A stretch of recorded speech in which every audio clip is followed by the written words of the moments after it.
Don't indulge yourself when you're just a housewife. Who do you think is supporting you so that you can live like this? You're just at home and not doing anything every day. Don't you know the saying, he who does not work shall not eat?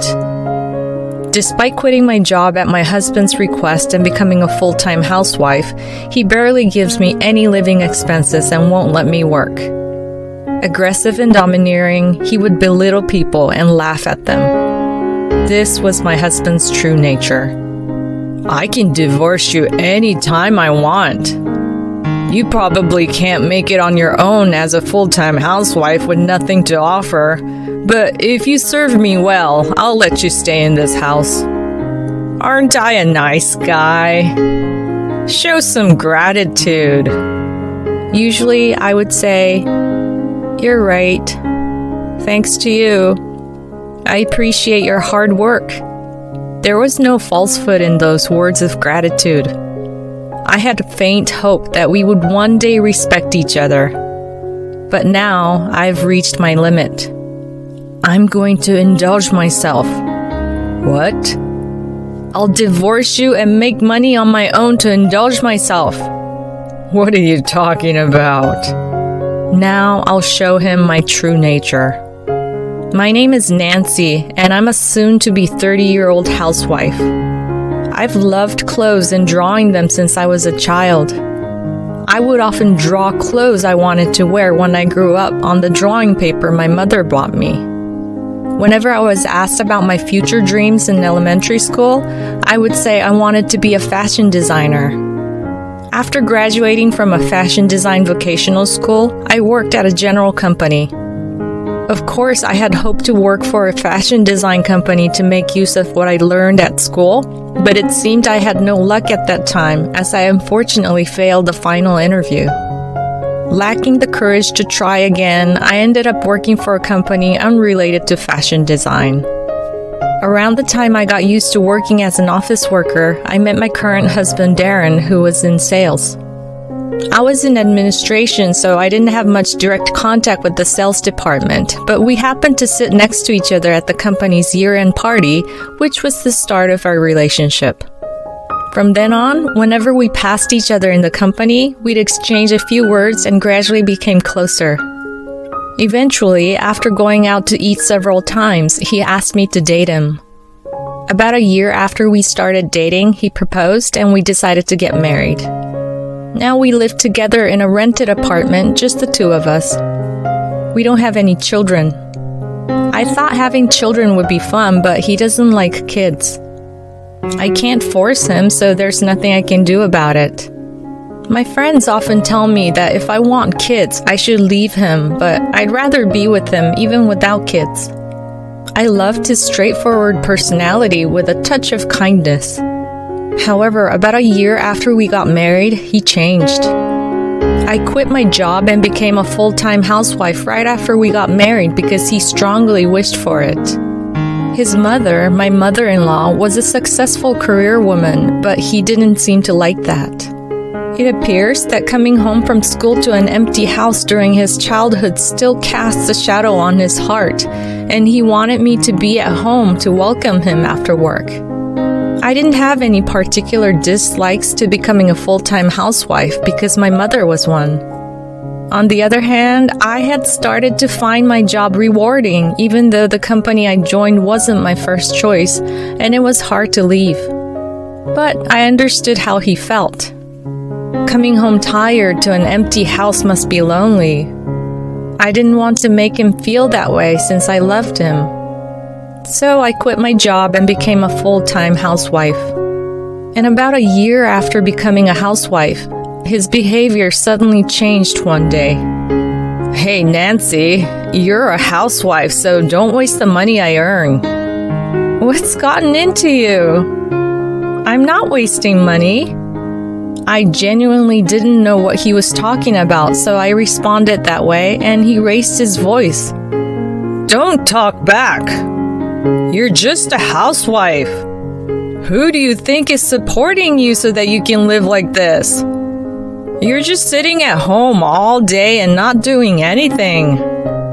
Don't you even think about being useful to me? Don't you know the proverb, he who does not work shall not eat? At that time, I thought he was just in a bad mood, so I said, I'm sorry. It's all thanks to you, to calm him down. But that was a mistake. Whether he got a taste for it or it became a habit, he kept verbally abusing me day after day. Along with that, he started giving me very little living expenses. This is all I get for this month's living expenses? We can't live on this. Don't complain. Just don't waste money. If you want to waste money, do it on your own. I can divorce you anytime I want. You probably can't make it on your own as a full-time housewife with nothing to offer, but if you serve me well, I'll let you stay in this house. Aren't I a nice guy? Show some gratitude. He became aggressive, a completely different person from a year ago. He never used to say things like that. I wonder what happened. Could it be that this was his true nature from the beginning? Why do you say such terrible things? Becoming a full-time housewife was your wish in the first place. Is money tight? If so, I can work part-time. If you don't like coming home to an empty house, I'll make sure I'm back before you are. When I said that, he laughed mockingly. You're too slow to work and be a housewife at the same time. It's absolutely not allowed because housework will be neglected. You should just stay at home and quietly do housework. After that, we had the same kind of exchanges repeatedly. Not only did he say these things directly, but he would also send me messages on my phone during his work hours, saying things like, I hope you're not eating an expensive lunch. Don't go shopping without permission. And just stay quiet at home. I couldn't accept these words at all. In the end, Darren didn't allow me to work part-time. So I had no choice but to make ends meet with the bare minimum living expenses he provided each month. In addition to the abuse from him, I gradually felt concerned as my life became increasingly difficult. Amidst this life, I received a call from Andrea, my best friend from vocational school. We used to meet frequently and have meals or go shopping before I got married, but we hadn't seen each other in a while. She laughed happily on the other end of the phone, saying, It's been a long time! I wanted to hear your voice! Hearing my best friend's voice for the first time in a while, I couldn't help but cry. I tried to keep the phone away from my face so she wouldn't notice, but she seemed to see right through me. Nancy, are you crying? What happened? I'll listen if you want to talk. Taking her up on her offer, I told her in detail about my current life. She quietly listened to my disjointed story without interruption. I didn't know Darren was like that. He seemed like such a nice person. I didn't notice at your wedding. I hadn't noticed either, and we have been together for a long time. It was only natural that she didn't notice after meeting him just once. Then she cleared her throat over the phone and said, I started a company, you know. Well, it's still small with only 2 employees. Really? Congratulations!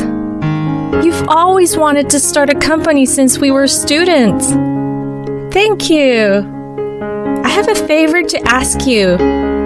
Can you work as a fashion designer for my company? You can work from home. It was an unexpected and delightful invitation. But it's been quite some time since I graduated from vocational school, and I don't have the confidence to create good designs for work. Moreover, my husband has strictly forbidden me to work. I shared my honest feelings with her. What are you talking about? You graduated at the top of your class in design and won awards numerous times.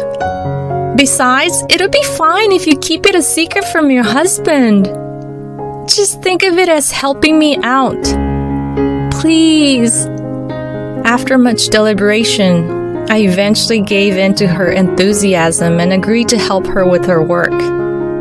To be honest, I was drawn to the idea of being able to work in fashion design again, so I decided to help her. However, I knew that if I told my husband I was going to work, he would definitely get angry. I decided to keep this a secret from him for the time being until I could come up with a good explanation. After that, I began working from home as a fashion designer only during the hours Darren was at work. There were some struggles at first because I was away from it for so long, but designing clothes was still enjoyable.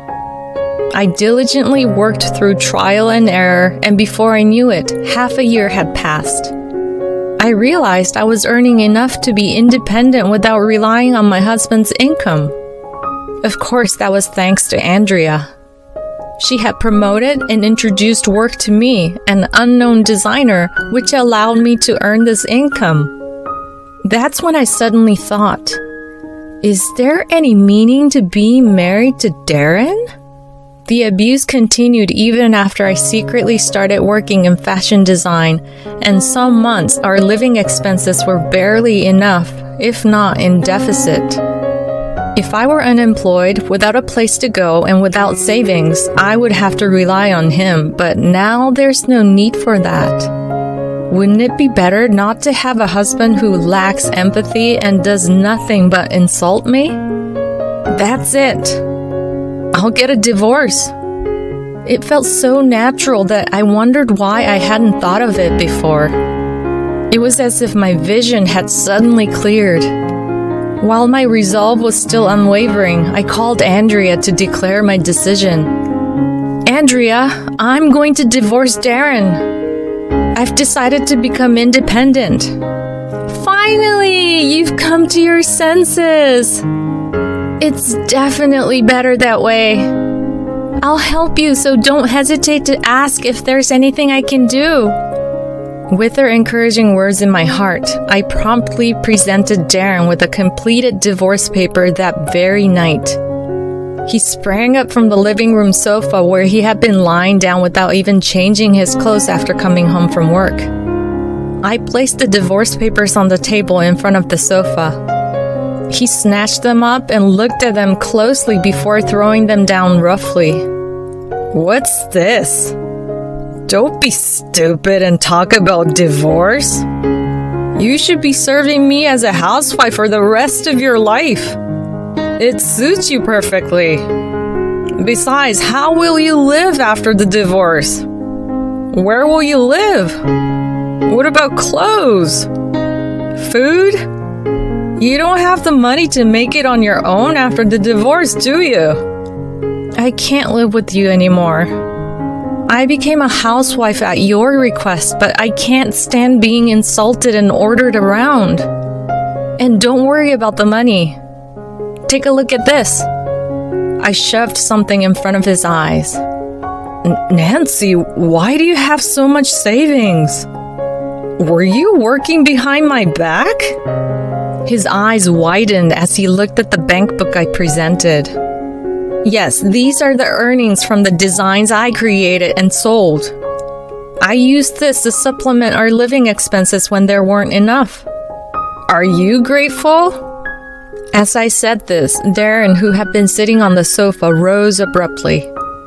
He seemed about to insult me again, but instead he drew a deep breath and smiled smugly. On second thought, you can work. If you want to work so badly, you can be the one to earn the money now. I'll become a stay-at-home husband. His intentions were obvious. He was trying to exploit me to the fullest and control me as he pleased. But that's not going to happen anymore. He can barely operate a washing machine, let alone become a house husband. I wish he'd save his nonsense for when he was dreaming. You coward! I won't let you have your way anymore. Fine. Just hurry up and divorce me. I picked up the divorce paper he had thrown earlier and slammed them back onto the table. Perhaps he didn't expect me to take such a hostile attitude, and he shuddered, his shoulders trembling as he muttered weakly, "Why?" I quickly packed my things and left the house.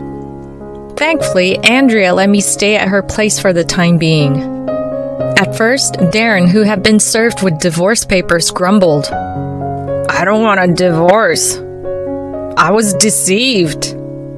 But my daily journals, household account books, and screenshots of the abusive messages he had sent sealed the deal, and the divorce went through smoothly. The lawyer I had consulted for the divorce was someone Andrea had helped me find. Thanks to her, I was able to find a very skilled attorney.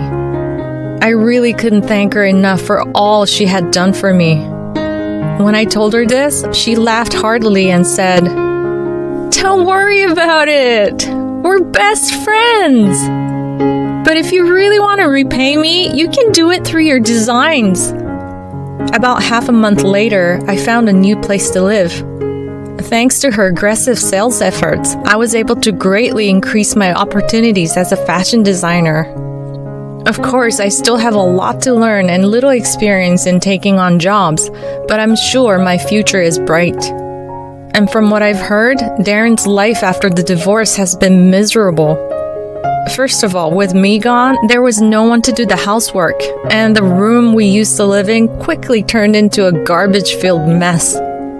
On top of that, he had no habit of properly managing his suits, so his appearance became sloppy, and he started receiving harsh complaints from clients saying, "Don't send such a dirty person for sales."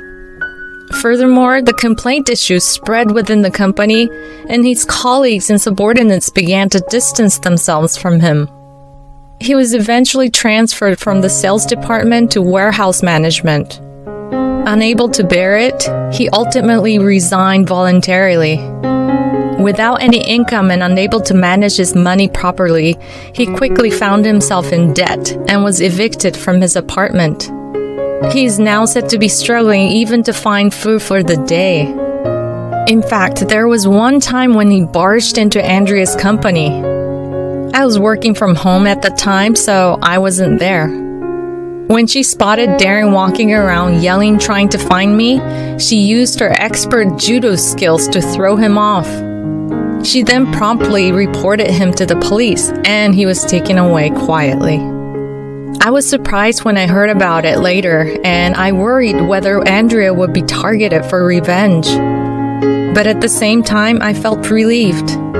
She seemed to feel the same way, saying with a mischievous expression, "It was a little scary, but I finally feel refreshed.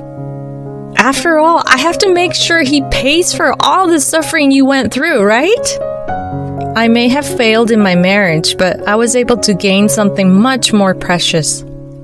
I vowed in my heart to cherish the time I have now, working with my beloved best friend on the job I love.